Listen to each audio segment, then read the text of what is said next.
देखो, हमने ionic compounds की जनरल कैरेक्टरिस्टिक्स देख ली है, सॉल्युबिलिटी को हमने समझ लिया। अब थोड़ी प्रॉपर्टीज ऐसी और हैं जिनको समझने के लिए अभी हमको आयनिक कंपाउंड्स को और डिटेल में डीपली पढ़ना पड़ेगा। जैसे कि पहली प्रॉपर्टी है ये कि जो AgCl है वो व्हाइट कलर का होता है, ठीक है, पर जो AgBr है वो पेल येलो होता है और जो AgI है वो डार्क येलो होता है। मेरी बात समझ रहे हो आप? AgCl, AgBr, AgI ये हमको लगता है आयनिक कंपाउंड है तीनों के तीनों, ठीक है। सिल्वर जो है वो कैटायन है और जो हेलोजन है वो एनायन है। अगर ये तीनों आयनिक कंपाउंड्स हैं तो इनकी कलर की प्रॉपर्टी अलग अलग क्यों है? यहाँ पे ऐसा क्या हो रहा है, ऐसा क्या चेंज हो रहा है Cl से Br से I में कि उनकी कलर की प्रॉपर्टीज अलग अलग हैं। दूसरी प्रॉपर्टी जो अपने को अभी तक नहीं आती समझ, वो है ये थर्मल स्टेबिलिटी ऑर्डर है, ठीक है। एल्कली मेटल कार्बोनेट्स का थर्मल स्टेबिलिटी ऑर्डर है Ni2CO3 less than Na2CO3 up till less than CH2CO3। तो ये दोनों प्रॉपर्टीज और इसके अलावा और भी प्रॉपर्टीज हैं जिनको हमको समझना है। इसको समझने के लिए हमें कैटायन को और एनायन को बहुत ध्यान से समझना पड़ेगा। तो सबसे पहले अपन कैटायन से शुरू करते हैं। देखो, ये मेरे सामने सोडियम का कैटायन है। यहाँ पे इंटरेस्टिंग बात जो नोट करने की है वो है कि इसमें 11 प्रोटॉन ने 10 इलेक्ट्रॉन को पकड़ के रखा है, ठीक है। 11 प्रोटॉन 10 इलेक्ट्रॉन को पकड़ रहे हैं। जब 11 प्रोटॉन थे और 11 इलेक्ट्रॉन थे तो सोडियम एटम बनता है और वो ठीक ठाक स्टेबल भी होता है ना। हमको उसका इलेक्ट्रॉन निकालने के लिए एनर्जी देनी पड़ती है। हमें बात समझ में आई? इसका मतलब 11 प्रोटॉन एक और एक्स्ट्रा शेल में जो एक इलेक्ट्रॉन पड़ा है उसको पकड़ने के काबिल है, उसमें उतना दम है कि उसको पकड़ ले। मैंने वो एक इलेक्ट्रॉन निकाला तो सोडियम प्लस बना। अब सोचो ये 11 प्रोटॉन ने 10 इलेक्ट्रॉन को कितना कस के पकड़ रखा होगा। मेरे को एक बात तो समझ में आई, मेरे को इसके आयनाइजेशन एंथैल्पी के डेटा से भी पता है कि सेकेंड आयनाइजेशन एंथैल्पी सोडियम की बहुत ज्यादा होती है। सिमिलर एनालिसिस अगर मैं किसका करूं, सिमिलर एनालिसिस अगर मैं एनायन का करूं, जैसे मैं क्लोरीन एनायन का करूं, तो एक बात मुझे साफ साफ दिखती है कि 17 प्रोटॉन पे 18 इलेक्ट्रॉन है। पहली इलेक्ट्रॉन गेन एंथैल्पी तो नेगेटिव होती है, इसके बाद की पॉजिटिव होती है। इसका मतलब उसको इलेक्ट्रॉन एडिशन पसंद नहीं है एक इलेक्ट्रॉन के बाद। अब जो न्यूक्लियस है ना क्लोरीन माइनस का, उसकी पकड़ जो लास्ट शेल के इलेक्ट्रॉन्स हैं उन पे थोड़ी सी कम हो गई होगी। देखो, एक तो एक्स्ट्रा नेगेटिव चार्ज आया तो साइज बढ़ गई होगी, साइज बढ़ गई होगी तो इलेक्ट्रॉन्स अब न्यूक्लियस से दूर हो गए। इलेक्ट्रॉन्स अगर न्यूक्लियस से दूर हो गए तो जो इलेक्ट्रॉन क्लाउड चार्ज है उस पे क्लोरीन माइनस के न्यूक्लियस की पकड़ धीमी हो गई होगी। ये जो चीज है कि एनायन में साइज बड़ी होने के कारण, एक्स्ट्रा नेगेटिव चार्ज आने के कारण एनायन के न्यूक्लियस की पकड़ उसके इलेक्ट्रॉन पे कम हो गई। ये ही इवेंचुअली आपको समझ में आएगा कि हमारा रीजन है कि AgI में डार्क येलो, AgBr में पेल येलो और AgCl में व्हाइट का जो चक्कर था वो क्यों था, है ना। बड़े इंटरेस्टिंग मजेदार चीज है, इसको समझने की कोशिश करते हैं। देखो, पहला पॉइंट है कि कैटायन में हमने देखा कि जो न्यूक्लियर पॉजिटिव चार्ज है 11 प्रोटॉन 10 इलेक्ट्रॉन प्रीडोमिनेट कर रहा है इलेक्ट्रॉनिक चार्ज पे। The external charge cloud therefore firmly held है कैटायन में, और इसका एग्जैक्टली रिवर्स एनायन में एग्जिस्ट करता है। इसका मतलब दूसरी बात ये देखो, कैटायन एनायन एकदम आइडियल कंडीशन है ना। कैटायन और एनायन आइडियल कंडीशन में जैसा कि हम सपोज कर रहे हैं ऐसे दिखेंगे। पर हमने एक बात क्या सीखी अभी, हमने एक बात सीखी, ये जो आपको बाहर सर्कल दिख रहा है कैटायन और एनायन के, ये उसका चार्ज क्लाउड है ना। हमने एक बात अभी ये सीखी कि कैटायन और एनायन पास पास में है, एनायन का जो चार्ज क्लाउड है वो थोड़ा लूजली बाउंड है। इसका मतलब ये जो कैटायन है ये एनायन के चार्ज को अपनी तरफ खींच सकता है, उसको डिस्टॉर्ट कर सकता है। कैटायन ने देखा है सामने जो इलेक्ट्रॉन क्लाउड है वो वीक है, मेरे को तो थोड़े से इलेक्ट्रॉन अपने पास और लेने हैं। जब वो ऐसा कर सकता है तो वो करेगा ना, तो उसने एनायन के शेप को डिस्टॉर्ट कर दिया, एनायन के शेप को, एनायन के चार्ज क्लाउड को थोड़ा सा अपनी तरफ खींच लिया। तो ये जो रेड वाले डॉटेड चीज है ये अब हमारा प्रैक्टिकल सिचुएशन में एनायन का चार्ज क्लाउड है। इससे हमने ये समझा कि electron cloud of the anion slightly deform हो गया है, डिस्टॉर्ट हो गया है, और इस डिफॉर्मेशन को हम बोलते हैं कि वो पोलराइज्ड हो गया है। क्या हो गया है वो? पोलराइज्ड हो गया है ना। पोलराइज का क्या मतलब होता है कि एक तरफ ज्यादा चार्ज, एक तरफ कम चार्ज। अब उसने अगर कैटायन ने चार्ज अपनी तरफ खींचा तो जिस तरफ अपनी तरफ खींचा मतलब कैटायन की साइज में चार्ज ज्यादा हो जाएगा और उसके अपोजिट साइड में चार्ज कम हो जाएगा। मतलब ये जो रेड वाली साइड है उसकी तरफ चार्ज ज्यादा है और उसके अपोजिट वाली एनायन की साइज में चार्ज कम है। ठीक है, तो एनायन हमारा डिफॉर्म हो गया या पोलराइज हो गया। अब देखो मेरे मन में क्वेश्चन आया कि यार न्यूक्लियस तो एनायन के पास भी है ना, और चार्ज क्लाउड कैटायन के पास भी है। तो एनायन का जो न्यूक्लियस है वो कैटायन के चार्ज क्लाउड को भी तो डिफॉर्म कर सकता है। बिल्कुल कर सकता है ना यार, न्यूक्लियस तो इलेक्ट्रॉन पे अट्रैक्शन का फोर्स लगाएगा ही सही। पर उसमें दूसरी बात भी है। दूसरी बात क्या है कि जो कैटायन का चार्ज क्लाउड है ना वो बड़ा ही कॉम्पैक्ट है। कैटायन ने अपने चार्ज क्लाउड को बहुत टाइटली पकड़ के रखा है, एकदम जाने नहीं देंगे तुझे वाली कंडीशन है यहाँ पे। तो हम क्या है नेग्लेक्ट कर सकते हैं डिफॉर्मेशन, थोड़ा सा चिन्ना सा डिफॉर्मेशन हो रहा होगा, मैं मना नहीं कर रहा, पर प्रैक्टिकल पर्पस के लिए हम कैटायन का डिफॉर्मेशन को नेग्लेक्ट कर सकते हैं। तीसरा पॉइंट हुआ ये। अब आगे देखो, अब इससे क्या हुआ कि जैसे जैसे मैं पोलराइजेशन बढ़ा रहा हूं तो नीबरिंग कैटायन और एनायन का चार्ज क्लाउड एक दूसरे से मिक्स भी तो कर सकता है, मर्ज हो सकते हैं दोनों के चार्ज क्लाउड। और जब दोनों के चार्ज क्लाउड मर्ज होते हैं तो आपको तो बताइए क्या होता है, कोवेलेंट कंपाउंड बन जाता है। जब इलेक्ट्रॉन शेयर हो रहे थे तो कोवेलेंट कंपाउंड बन रहा था, जब इलेक्ट्रॉन ट्रांसफर हो रहे थे तो आयनिक कंपाउंड बन रहा था। हमने आयनिक में क्या किया कि उसके चार्ज क्लाउड को इतना अपनी तरफ खींच लिया कि कैटायन और एनायन के चार्ज क्लाउड की टेंडेंसी हो गई कि एक दूसरे में मिक्स हो जाए। जैसे कि मैं जो बोल रहा हूँ वो है ये देख रहे हो आप, O2 में चार्ज क्लाउड्स मिक्स्ड हैं, मतलब इलेक्ट्रॉन जो है ये इस तरह से आप समझ सकते हो। और अगर मैं इसकी चार्ज क्लाउड वाली पिक्चर आपको दिखाऊं तो ये रही, यहां देखो ये जो O2 है इसके जो चार्ज क्लाउड है वो एक दूसरे में मिक्स हो रखे हैं, दिख रहा है आपको? बस यही होता है कोवेलेंट में। तो आयनिक में हमने क्या देखा, हमने देखा कि पोलराइजेशन का जो एक्सटेंट है ये हमको बता सकता है कि एटम्स की टेंडेंसी क्या है इलेक्ट्रॉन्स को शेयर करने की और उनकी टेंडेंसी कोवेलेंट कैरेक्टर लाने की। मतलब जो कैटायन ने एनायन का चार्ज क्लाउड अपनी तरफ खींचा उसके कारण आयनिक कंपाउंड में कोवेलेंट की टेंडेंसी आ गई, शेयरिंग ऑफ इलेक्ट्रॉन्स की टेंडेंसी आ गई। जैसे कि यहां पे देखो ये मेरा एनायन और ये मेरा कैटायन। आइडियल सिचुएशन है कोई खींचता नहीं हो रही, पर प्रैक्टिकल सिचुएशन है ये उसने थोड़ा खींचा, कैटायन और ज्यादा पावरफुल हुआ, मान लो उसका जो न्यूक्लियस है वो और ज्यादा इलेक्ट्रॉन्स के लिए भूखा हुआ, तो वो क्या करेगा, तो वो और खींच लेगा चार्ज क्लाउड को अपनी तरफ। इस सिचुएशन में और O2 की सिचुएशन जो आपने देखी थी उसमें आपको सिमिलैरिटीज नजर आ रही है। O2 की सिचुएशन, ये सिचुएशन, मतलब चार्ज क्लाउड मिक्स हो जाएगा अगर कैटायन ने ज्यादा एनायन के चार्ज को अपनी तरफ खींच लिया। यही बस ऑब्जर्वेशंस जो हैं फजान को भी हुई, एक साइंटिस्ट हुए फजान, उनको भी ये सारी ऑब्जर्वेशन हुई और उन्होंने हमारी लाइफ इजी करने के लिए आयनिक कंपाउंड में कोवेलेंट कैरेक्टर जो आ रहा है उसकी स्टडी को इजी करने के लिए उन्होंने अपने रूल्स दिए। तो फजान रूल को समझने के लिए हमको पहले एक टर्म समझनी पड़ेगी जो कि है आयनिक पोटेंशियल। क्या होता है भाई, जो पोलराइजिंग पावर है कैटायन की उसको हम डिनोट करते हैं आयनिक पोटेंशियल या चार्ज डेंसिटी से।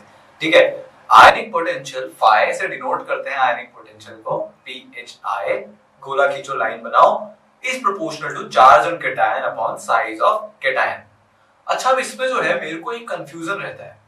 कंफ्यूजन ये है कि यार चार्ज ऑन कैटायन से तो हमको बात समझ में आई, जितना चार्ज होगा कैटायन पे उतनी उसकी ताकत होगी कि सामने वाले जो एनायन है उसके चार्ज क्लाउड को अपनी तरफ खींच पाए। कि साइज पे क्यों डिपेंड कर रहा है? अच्छा हाँ, ध्यान आया, देखो ये एनायन ये कैटायन, मेरे को एक बात बताओ कि क्या कैटायन को जो पूरा स्फेरिकल सरफेस है वो पूरा का पूरा एनायन के इलेक्ट्रॉन क्लाउड को अपनी तरफ खींच रहा है क्या? ऐसा तो नहीं है। सिर्फ ये वाला जो पार्ट है, जो ब्लू वाला पार्ट है, सिर्फ ये वाला ही खींच रहा है एनायन के चार्ज क्लाउड को। जो एनायन के पास वाला सरफेस है, जो एनायन को फेस करने वाला सरफेस है, वो उस पर डिपेंड कर रहा है। तो जितना ज्यादा कैटायन एनायन के पास होगा उतना ज्यादा वो स्ट्रांगली खींचेगा। अब देखो, अगर छोटे कैटायन पे चार्ज हुआ +1 का, तो मतलब इस वाले सरफेस पे ज्यादा चार्ज होगा जो कि पास है, क्योंकि यहाँ पे कौन सा सरफेस है, सरफेस मतलब पर यूनिट सरफेस कितना चार्ज है, इस पे बात डिपेंड कर रही है। इसीलिए आयनिक पोटेंशियल पे ध्यान दिया जाता है, सिर्फ चार्ज पे ध्यान नहीं दिया जाता। ठीक है, अब देखो ये वाला क्वेश्चन है, आयनिक पोटेंशियल आपसे पूछा है इलेक्ट्रोपॉजिटिव एलिमेंट का किसमें हाईएस्ट होगा। तो आयनिक पोटेंशियल किसके प्रोपोर्शनल होता है? आयनिक पोटेंशियल प्रोपोर्शनल होता है चार्ज अपॉन साइज। अब CS, Ca, Rb और सल्फर पे +6 का चार्ज है और वो Rb, CS और Ca से छोटा भी है, तो सारे कंडीशंस जो हैं वो सल्फर के फेवर में हैं। तो जो सबसे ज्यादा आयनिक पोटेंशियल होगा वो होगा सल्फर का, तो आंसर हो जाएगा 4। ये आपके सामने फजान्स रूल अब आने वाला है, बड़ा ही इजी सा रूल है ये, पर बहुत यूजफुल रूल है। इसके लिए हम एक बार आयनिक पोटेंशियल के फॉर्मूले को देख लेते हैं और अब शुरू करते हैं रूल नंबर 1 से। तो रूल नंबर 1 क्या कहता है? रूल नंबर 1 कहता है कि देखो, आपके पास जितना स्मॉल पॉजिटिव आयन होगा उतना ही ज्यादा कोवेलेंट कैरेक्टर होगा। ओ, ये तो हमने अभी सीखा था। हमने क्या सीखा था कि देखो, छोटा पॉजिटिव आयन हुआ तो उस पर चार्ज डेंसिटी ज्यादा होगी, उसका आयनिक पोटेंशियल ज्यादा होगा, आयनिक पोटेंशियल ज्यादा होगा तो पोलराइजिंग पावर ज्यादा होगी, पोलराइजिंग पावर ज्यादा होगी तो वो एनायन के चार्ज को अपनी तरफ ज्यादा खींच पाएगा और कोवेलेंट कैरेक्टर आने की चांसेस ज्यादा हैं। इसीलिए a small positive ion favours covalency. ठीक है, जैसे कि BeCl2, MgCl2, CaCl2, SrCl2 मतलब एल्कलीन अर्थ मेटल क्लोराइड्स आपके सामने है। अगर मैं इनकी पोलराइजिंग पावर की बात करूं तो वो किस ऑर्डर में हो जाएगी? वो इस ऑर्डर में हो जाएगी कि जब मैं लेफ्ट से राइट मूव कर रहा हूं, मतलब डाउन दी ग्रुप जा रहा हूं, तो कैटायन की साइज बढ़ रही है। चार्ज देखो +2 का ही है, साइज बढ़ रही है तो आयनिक पोटेंशियल कम हो रहा होगा। आयनिक पोटेंशियल कम हो रहा है मतलब साइज ऑफ कैटायन बढ़ेगी, तो फाई कम होगा। आयनिक पोटेंशियल कब कम होगा? जब साइज बढ़ेगी। तो ये पहला रूल हुआ, size of cation increases, ionic potential decreases. ठीक है, और कोवेलेंट कैरेक्टर तो ऑब्वियसली डिक्रीज होगा। ठीक है, जितना ज्यादा फाई उतना ज्यादा कोवेलेंट कैरेक्टर। यहाँ पे तो हमने साइज बढ़ा दी तो फाई कम हुआ तो कोवेलेंट कैरेक्टर भी कम हो जाएगा। अगला रूल कहता है कि एक काम करो यार, एनायन को बहुत ज्यादा लार्ज कर दो तो कोवेलेंसी फेवर होगी। जितना ज्यादा बड़ा एनायन होगा, चार्ज सेम है, मान लो ClBrI है ना, चार्ज सब पे सेम आने वाला है, पर आयोडीन बहुत बड़ा है तो उसकी न्यूक्लियस की उसके इलेक्ट्रॉन्स पे पकड़ वीक होगी, तो कैटायन जो सामने वाला आयनिक कंपाउंड वाला कैटायन है वो ज्यादा बड़े एनायन के चार्ज क्लाउड को अपनी तरफ ज्यादा खींचेगा। इसका मतलब जितना ज्यादा साइज ऑफ एनायन उतना ज्यादा फाई, मतलब पोलराइज होने की टेंडेंसी उतनी ज्यादा, उतना ज्यादा कोवेलेंट कैरेक्टर। तो इसका एग्जांपल क्या हो गया? इसका एग्जांपल हो गया ये किसका ऑर्डर है? ये कोवेलेंट कैरेक्टर का ऑर्डर है। यहाँ पे आप देख रहे हो कि जैसे मैंने एनायन की साइज बढ़ाई, एनायन पे तो सेम चार्ज है +1 का, एनायन की साइज बढ़ाते ही क्या हुआ? कोवेलेंसी इंक्रीज होने लग गई। एक और बड़ा इंटरेस्टिंग एग्जांपल कि जो AlF3 है, एल्यूमिनियम ट्राइफ्लोराइड, वो तो प्रीडोमिनेंटली आयनिक होता है, मेजरली उसका जो कैरेक्टर होता है वो आयनिक कैरेक्टर होता है, पर जो AlBr3 है वो प्रीडोमिनेंटली कोवेलेंट हो जाता है। बात समझ में आई आपको? अब एल्यूमिनियम पे +3 का चार्ज है तो वो बहुत जोर से खींच रहा होगा सामने वाले को। यहाँ पे जो सबसे इंपॉर्टेंट सीखने की बात यह है कि जो फ्लोरीन है वो सेकेंड पीरियड का होता है, और जैसे हम लेफ्ट टू राइट जाते हैं पीरियड में तो साइज छोटी होती जाती है। तो फ्लोरीन की एक्चुअल में साइज इतनी छोटी होती है कि जब हम उसको F- भी बना देते हैं तो सामने वाला कैटायन कितना भी पोलराइजिंग हो, कितनी भी उसमें चार्ज के क्लाउड को खींचने की पावर हो, वो फ्लोरीन के चार्ज क्लाउड को नहीं खींच पाता। फ्लोरीन ठहरा इतना इलेक्ट्रोनेगेटिव, उसके न्यूक्लियस को इलेक्ट्रॉन से इतना प्यार। एल्यूमिनियम +3 भी, साक्षात एल्यूमिनियम +3 भी उसके चार्ज क्लाउड को नहीं खींच पाता। तो ये बात ध्यान रखने की है ना, कि फ्लोरीन के चार्ज क्लाउड को खींचना ये सोडियम, मैग्नीशियम, एल्यूमिनियम, ये जो कम चार्ज वाले कैटायंस हैं, इनके लिए मुश्किल काम है ना। अब इसको देखते हैं। ये आपके सामने क्या है, F-, ये एल्यूमिनियम, छोटा सा F-, एल्यूमिनियम F- को बहुत कम डिफॉर्म कर पाएगा, तो प्रीडोमिनेटली आयनिक। अब मैंने क्या किया, Cl- लेके आया एल्यूमिनियम, ये इसको डिफॉर्म कर देगा। तो हाँ, आयनिक कैरेक्टर भी आ गया, कोवेलेंट कैरेक्टर भी आ गया। Br- में तो हद होने वाली है, Br- इतना बड़ा है ना, उसका चार्ज क्लाउड पे होल्ड बहुत वीक, तो एल्यूमिनियम पूरा जो है इतना ज्यादा उसको डिफॉर्म कर देगा कि इसमें अब मेजरली कोवेलेंट कैरेक्टर आ गया है।